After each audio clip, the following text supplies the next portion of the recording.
시청자 여러분 안녕하십니까? BTV 대구 뉴스입니다. 첫 소식입니다. 성소수자의 축제인 제16회 대구 퀴어 문화축제가 오는 28일 대구 도심에서 열립니다. 지난해 축제 진행을 놓고 대구시 공무원과 경찰이 충돌하는 초유의 사태가 빚어진 만큼 올해도 비슷한 상황이 재현되지 않을까 하는 우려의 목소리가 나오는데요. 축제 조직위는 꺾이지 않겠다는 마음을 슬로건으로 나타냈습니다. 김민재 기자가 보도합니다.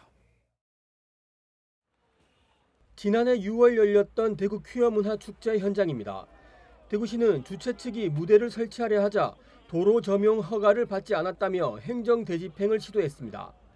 하지만 경찰은 적법하게 신고된 집회라며 공무원들을 제지했고 이 과정에서 충돌이 일어난 초유의 사태가 빚어졌습니다. 지난 5월 1심 법원은 홍 시장이 집회 개최를 방해했다며 주최 측에 불법 행위로 인한 손해배상 700만 원을 배상하라고 판결했습니다. 대구시는 즉각 항소했고 아직 2심 결과는 나오지 않았습니다. 이런 가운데 올해 16번째를 맞는 대구 퀴어 문화축제가 오는 28일 지난해와 같은 장소인 대구 대중교통 전용지구에서 열립니다. 축제 조직위는 꺾이지 않는 퍼레이드를 슬로건으로 삼았습니다. 반헌법적, 반인권적 국가폭력을 넘어 혐오와 차별 없는 축제를 열겠다는 의미라고 조직위는 설명했습니다. 다소 불편할 수 있습니다. 그동안 우리가 배우고 익힌 성별 고정관념, 성역할, 성별 이분법을 전복시키는 축제이기 때문입니다. 낯설고 불편하다고 보지 않을 권리라 하시며 외면하지 마시고 이들이 왜 여기서 축제를 하고 있는지 직접 와보시거나 한국 사회에서 성소수자들의 위치가 어떠한지를 생각해 주시면 조직위는 대구시에 지난해와 같은 불법 행위를 하지 말아달라고 당부했습니다. 경찰에는 집회 시위의 자유를 보장해달라고도 덧붙였습니다. 모두가 함께 즐기는 문화축제로서 퀴어축제라는 거기에 대한 기본적 인식을 가지고 했기 때문에 저희들은 어떠한 저항도 하지 않고 안전하고 평화롭게 시민들이 함께 참여할 수 있는 그러한 기조를 가지고 행사를. 하지만 대구시는 여전히 불법이라는 입장을 고수하고 있습니다. 홍준표 대구시장은 지난 2일 간부회의에서 올해 퀴어 축제도 집회 제한 구역에서 도로를 차단하고 개최한다면 위법이라며 위법 사례가 재발하지 않도록 경찰청과 협의해서 미리 대비하라고 지시했습니다. 다만 공무원을 동원해 집회를 막을지에 대해서는 언급하지 않은 가운데 지난해와 같은 충돌이 다시 일어나지 않을까 우려의 목소리가 나오고 있습니다. BTV 뉴스 김민재입니다. 대구 간송미술관이 드디어 문을 열었습니다. 한국 근대미술의 발상지인 대구에서 간송미술관이 새롭게 출발하는데요. 그동안 서울 간송미술관에서만 볼 수 있었던 국보와 보물들을 대구에서도 만날 수 있습니다. 우성문 기자의 보도입니다. 국민적 사랑을 받는 대표적 고미술품 신윤복의 미인도. 온전히 작품에 몰입할 수 있도록 미인도만을 위해 조성된 별도의 공간에서 감상할 수 있어 감동의 여운이 깊게 남습니다. 한글 창제의 원리와 용례를 담고 있는 국보이자 유네스코 세계기록유산으로 등재된 훈민정음 해례본. 지금까지 훈민정음 해례본 진본이 서울 간송미술관을 벗어나 전시된 건 국립중앙박물관, 국립한글박물관뿐이었는데 대구에서 첫 선을 보입니다. 대구 간송미술관이 간송 전영필 선생이 문화보국 정신으로 수집한 소중한 우리 문화유산들을 선보이는 개관기념 국보 보물전을 12월 1일까지 엽니다. 간송미술관은 문화로 조국을 지켜내고자 했던 간송 전영필 선생의 문화보국 신념이 담긴 곳입니다. 대구는 대한민국을 지켜온 구국운동의 도시이자 근 현대미술, 문화예술을 선도해온 문화의 도시입니다. 간송 전영필 선생의 문화보국 정신과 다르지 않을 겁니다. 개관 기념전에선 국보와 보물 97점, 간송 유작 60점을 소개하는데 국보와 보물을 97점이나 한 번에 전시하는 건 역대 최초 최대 규모입니다. 전시된 문화유산 하나하나가 보배이기 때문에 소중한 문화유산을 세상과 함께 나누고자 하는 의미로 여세동보, 세상 함께 포배 삼아라고 전시 타이틀을 붙였습니다. 그동안 간송의 문화유산을 관람하려면 서울 간송미술관으로 가야만 했던 불편도 해소됐습니다. 예전에 간송 전시회를 보러 서울에 올라가서 굉장히 한낮 더위에 기다렸던 걸 생각하면 이제 갈수록 문화를 접하는 것이 진짜 가까워졌다는 걸 느낄 수 있어서 더더욱 기쁜 것 같습니다.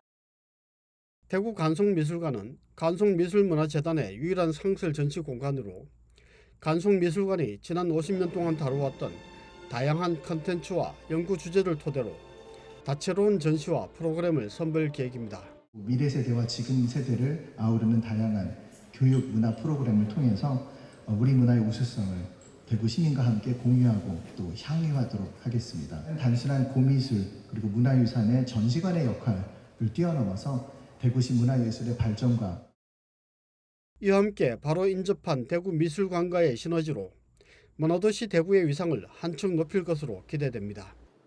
BTV 뉴스 우성문입니다. 대구교도소 후적지에 국립근대미술관을 포함한 문화예술 허브를 조성하겠다는 대구시의 계획이 수포로 돌아갔습니다. 문화체육관광부가 대구시청 산격청사 자리에 건립하겠다는 기존 입장을 밝혀왔기 때문인데요. 문화예술 허브 유치를 추진해왔던 달성군이 교도소 후적지 개발을 위한 새 판 짜기에 돌입했습니다. 천혜열 기자입니다. 대구 교도소 후적지에 국립근대미술관과 국립뮤지컬 콤플렉스를 유치하려는 계획이 무산됐습니다. 문화체육관광부가 교도소 후적지를 대상으로 한 대구시의 문화예술 허브 조성 사업안을 최종 수용하지 않았기 때문입니다. 윤석열 대통령은 지난 대선 당시 문화예술 허브를 대구시 상격청사 부지에 건립하겠다고 공약했지만 대구시는 신청사 건립 사업이 늦어지고 있다는 이유를 내세워 조성지를 대구 교도소 후적지로 변경해 달라고 제안했는데 문화체육관광부가 최종적으로 수용 불가 입장을 밝힌 겁니다. 당초 문화예술 허브 사업이 장기화될 것이라는 최재훈 달성 군수의 우려가 현실로 이어진 셈입니다. 최재훈 달성 군수는 페이스북을 통해 대구시 신청사 건립 자금을 마련하기 위해 행정재산을 매각하는 것에 반대하면서 국립근대미술관을 상격청사에 건립하는 것이 가능한지 되묻기도 했습니다. 이에 따라 달성군은 대구 교도소 후적지 개발을 위한 새판 짜기에 돌입했습니다. 후적지의 면적은 10만 5천여 제곱미터, 이 가운데 완충 녹지에 해당하는 2만 7천 제곱미터를 도시 숲으로 활용한다는 계획입니다. 대구 교도소는 그 사업이 정해지기 전까지도 지금 기재부와 법무부와 논의를 해서 그동안 50년 동안 우리 달성 지역의 발전의 장애물로 자리 잡고 있었던 시설 아니겠습니까? 네. 그래서 주민분들께 돌려드리기 위해서 저희가 산책로나 소규모 문화예술 공연장, 휴게소로 변모시키기 위해서 지금 준비 중에 있다는. 후적지 개발이 장기화되면 그 주변은 슬럼화될 수 있다는 우려가 제기됩니다. 달성군 관계자는 50년 넘게 운영해온 교도소 내에는 생각보다 큰 나무들이 많은데 그 완충 녹지에 도시숲을 조성하면 화원읍 주민들의 정주 여건 개선에도 도움이 될 것이라고 내다봤습니다. 문화예술 허브 조성 계획은 수포로 돌아갔지만 그렇다고 대구 교도소 후적지 개발이 멈춰서는 것은 아닙니다. 단기적으로 기존 시설을 활용한 편의시설을 조성할 예정이지만 달성군은 국립근대미술관과 어깨를 나란히 할 정도의 대규모 시설을 유치하겠다며 출구 전략을 가다듬고 있습니다. BTV 뉴스 천혜열입니다. 한국물가협회에서 올해 추석 차례상 비용을 조사한 결과 전통시장이 대형마트에 비해 21% 저렴한 것으로 나타났습니다. 올여름 장마와 폭염 등으로 성수품 공급이 원활하지 못하면서 지난해보다 소비자 부담은 더 커진 상황인데요. 추석이 다가오면서 더위가 가시면 성수품 가격도 안정세를 되찾을 전망입니다. 보도에 박재한 기자입니다. 전통시장의 채소 코너. 시금치를 파는 곳은 찾아볼 수 없습니다. 지난달 폭염으로 인해 출하량이 크게 줄다 보니 가격이 천정부지로 치솟으면서 찾는 손길도 공급도 뚝 끊어졌기 때문입니다. 물건이 연하니까 녹아내리는 거예요. 너무 따뜻하니까. 찾는 분들 없어요? 있죠. 근데 있지만은 너무 비싸니까 최저가가 뭐 시장에서도 뭐 5천 원, 만 원씩 이렇게 가야 되니까 선뜻 못 사시는 거죠. 다른 걸로 대체를 하시는 거죠. 배추나 저런 거. 한국물가협회는 추석을 3주가량 앞두고 4인 가족 기준 28개 차례용품 비용 전망치를 내놨습니다. 올해 전국 전통시장에서의 차례상 마련 비용은 28만 7천 원으로 지난해보다 9%가량 상승했습니다. 전국 대형마트 기준 차례상 비용은 36만 4천 원 수준으로 전통시장이 21%가량 저렴했습니다. 부산 지역은 전통시장 기준 차례상 비용은 26만 7천 원으로 전국 평균보다 2만 원 정도 낮았습니다. 대형마트에서는 36만 9천 원 수준으로 전통시장과는 10만 원 정도 가격차가 났습니다. 전통시장 기준 2014년 추석 차례상 비용 19만 8천 원과 비교하면 10년 새 상차림 비용은 45% 증가했습니다. 도라지와 고사리, 대추, 배 등은 지난해보다 가격이 20% 이상 올랐습니다. 특히 시금치는 한 단 기준 193% 오른 9,300원 수준으로 가장 큰 상승률을 보였습니다. 채소류 가격들도 저희가 여름에 와서도 장마 계속되고 폭염 지속되다 보니까 계속 높게 지금 가고 있는 경향인 것 같고요. 근데 이런 요인들이 예년보다 그 기상 요인이 가장 크게 영향을 끼치고 있는 것 같습니다. 조사를 하게 될 일주 전이나 그때쯤 되면은 공급이 조금 원활하게 흘러갈 것 같아서 가격이 좀 내려갈 걸로 보고 있습니다. 한국물가협회는 추석이 가까워질수록 기상 여건이 나아지고 출하량이 늘면 성수품 가격도 안정화될 것으로 전망했습니다. BTV 뉴스 박찬입니다. 전기차 화재와 함께 시민들의 불안감을 키우는 문제가 있습니다. 바로 싱크홀이라 불리는 땅 꺼짐 현상인데요. 최근 서울의 한 도로에서 실제로 차가 땅에 꺼지면서 시민들에게 큰 충격을 줬습니다. 땅속 구멍을 찾는 등의 조사가 이루어지고 있지만 다른 예방책도 필요하다는 지적이 나옵니다. 김대우 기자가 보도합니다. 싱크홀이라 불리는 땅 꺼짐은 언제 어디서 발생할지 모릅니다. 차로에서 자주 목격되지만 사람이 다니는 인도에서도 이따금 생깁니다. 사람이 빠져 크게 다치기도 합니다. 집 안에서까지 발생합니다. 지난 2018년 동대문구에선 단독주택 방바닥이 주저앉았습니다. 지난해 황희 국회의원이 국토교통부 등으로부터 받은 자료를 보면 이런 땅 꺼짐은 지난 2019년부터 지난해 6월까지 전국적으로 이틀에 한 번꼴로 발생했습니다.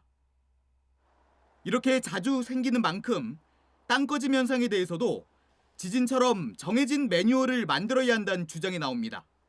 땅 꺼짐도 골든 타임이 있다는 이유에서입니다. 전조 증상이 신고되면 즉각 인력이 투입돼 해당 도로를 통제하는 등 빠른 대처 방안이 필요하다는 겁니다.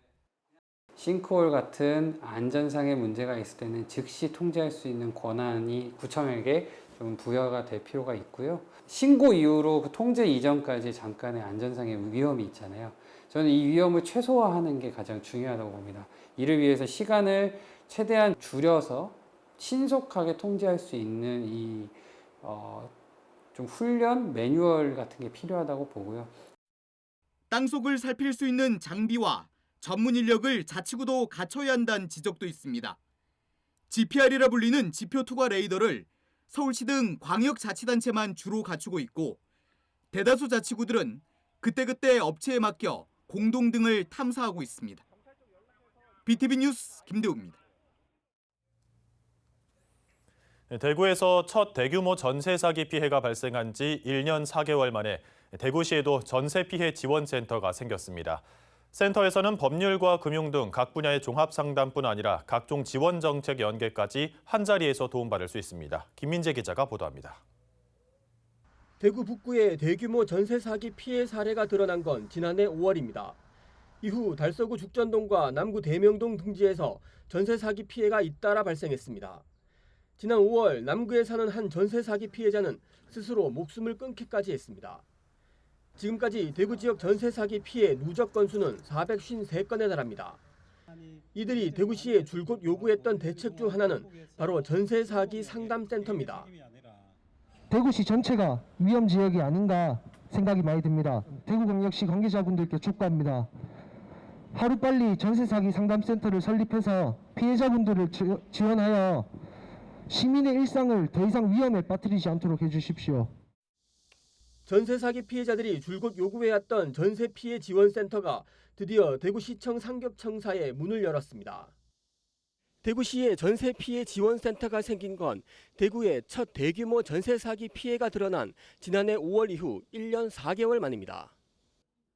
이곳에서는 전세 사기 피해자들을 위한 금융과 법률 상담, 그리고 여러 지원 정책까지 한자리에서 도움받을 수 있습니다.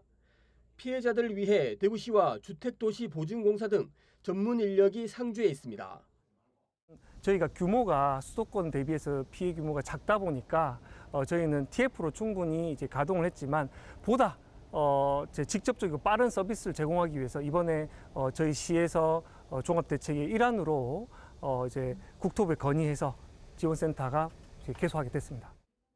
피해 대책위는 대구시의 센터 운영이 늦긴 했지만 꼭 필요한 공간이었다며 환영의 뜻을 나타냈습니다. 그러면서 보다 더 많은 피해자들이 지원을 받을 수 있도록 홍보 활동에 집중해달라고 요청했습니다. 여기까지는 아니더라도 깡통전세 피해도 상당히 많단 말이에요. 그래서 이분들까지도 모두 가서 상담도 받고 필요한 지원도 받고 이렇게 할 수 있는 것에 대해서는 좀 긍정적으로 좋은 상황이다 좀 생각을 하고, 실질적인 상담과 실질적인 지원을 받도록 하기 위해서 이 피해 지원센터를 좀 잘 홍보하는 게 중요할 것 같아요. 센터 운영이 본격화하면서 피해자들은 다양한 지원책이 마련되길 기대하고 있습니다. BTV 뉴스 김민재입니다. 농업의 첨단 정보 기술을 접목한 스마트팜은 도시농업의 미래로 평가받고 있습니다. 달서구 상인동에 대구 최대 규모의 스마트팜이 문을 열었습니다. 천혜열 기자가 전해드립니다. 최근 신축한 행정복지센터 건물 내부에 채소를 기를 수 있는 스마트팜이 조성됐습니다. 스마트팜은 농업의 첨단 정보 기술을 접목한 방식으로 빛과 온도, 습도 등을 원격 또는 자동으로 조절해 최적의 생육 환경을 유지하는 시스템입니다. 실내에 있다 보니 인공 조명이 태양이 되고 영양분을 머금은 무기양액이 토양의 역할을 대신합니다. 상인 스마트팜은 미니 로메인, 버터헤드와 같은 상추 계통의 채소를 재배해 지역 로컬 푸드 직매장으로 공급합니다. 달서 상인 스마트팜에서 재배되는 채소 브랜드는 달팜으로 사계절 내내 고품질의 채소를 안정적인 가격으로 공급이 가능합니다. 실내 수경 재배로 미세먼지 걱정 없는 깨끗한 환경에서 자라 안심하고 먹을 수 있고 쓴맛이 적고 부드러워 아이들의 기호에도 적합한 채소입니다. 채소를 팔아 얻은 수익은 일자리를 만드는 데 다시 투입됩니다. 상인 스마트팜은 경력 단절 여성을 채용해 스마트팜 운영을 돕게 하고 있습니다. 저도 경력 단절 여성으로서 구직 활동 중이었습니다. 그러면서 이제 달서구 소식지를 통해서 이제 도시형 농업인 스마트팜이 개관한다는 걸 들었고요. 기회가 주어져서 지원하게 되었습니다. 그러면서 이제 저의 이제 열정을 좋게 봐주셔가지고 달서 상인 스마트팜은 수직 농장 형태의 8단 복층 구조로 대구 지역 스마트팜 가운데 최대 규모를 자랑합니다. 직거래는 물론 현장 관람이나 어린이 체험 프로그램도 가능합니다. 달서구는 정부 인증 스마트 도시입니다. 달서 상인 스마트팜 조성을 통해 기후위기 시대 도시농업의 미래 모델을 제시하고 있습니다. 국민에게 안전한 먹거리를 제공하고 경력 단절 여성의 일자리를 창출하는 등 디지털 대전환 시대의 생명산업인 농업의 발전을 위해 최선을 다하겠습니다. 상인 스마트팜은 앞으로 온라인 라이브 커머스와 스마트 스토어로 활동 무대를 넓힐 예정입니다.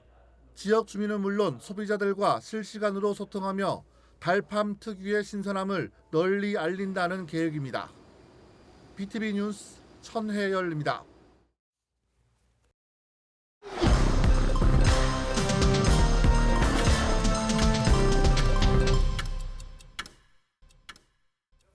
지난달 대구 지역 기온이 전국 기상 관측을 시작한 1973년 이후 가장 뜨거웠던 달로 기록됐습니다. 대구지방기상청 자료를 보면 지난달 대구의 낮 최고 기온 33도 이상인 폭염 일수는 총 26일로 1973년 기상 관측 이후 역대 최다를 기록했습니다. 대구의 8월 평균 기온도 29.1도를 기록해 역시 기상 관측 사상 가장 높은 기온을 기록했습니다. 대구 달성도서관이 가족 참여형 독서 프로그램인 책과 너나들이를 운영합니다. 이 프로그램은 가족의 이야기를 들려줘를 주제로 가족이 이름이 들어간 책 찾기, 우리 가족의 비밀 추천 도서 등으로 진행됩니다. 달성도서관 어린이 자료실에서 참여할 수 있으며 미션을 완료한 어린이에게는 문화상품권 등 다양한 상품이 주어집니다. 책과 너나들이는 오는 11월까지 열리며 유아와 초등학생이라면 누구나 참여할 수 있습니다. 다음은 우리 지역의 가장 빠른 소식을 AI로 추출해 전해드리는 간추린 소식입니다. 달성군 다사업 매곡 21에 위치한 금호 올림센트럴 아파트 경로당이 정식 개소식을 열고 본격적으로 운영을 시작했습니다. 경로당은 연면적 164제곱미터로 할아버지 방과 할머니 방을 비롯해 거실, 주방, 화장실 등을 갖추고 있어 어르신들이 편리하게 이용할 수 있습니다. 대구 서부교육지원청은 비산초, 중리초, 서부초의 급식실 후드 개구면 유속을 상향 조정했습니다. 이로 인해 조리 과정에서 발생하는 증기와 가스, 미세먼지를 더욱 강하게 배출할 수 있게 되었습니다. 이를 통해 급식실 환경과 학생, 교직원의 건강 보호에 큰 도움이 될 것입니다. 중구 동인동 주민자치센터에서 운영 중인 바리스타 교실에 참여한 주민 10명 전원이 바리스타 2급 자격증을 취득하였습니다. 이 프로그램은 5년째 운영되며 주민들의 큰 호응을 받고 있습니다. 지난 주말 경상 가명공원 일원에서 열린 대구 문화유산 야행 행사에 2만 명이 방문했습니다. 이 행사는 조선시대 문화유산을 주제로 마련된 대구의 유일한 역사 관광 프로그램으로 가족 단위 관람객들로부터 큰 호응을 받았습니다. 이상 간추린 소식입니다.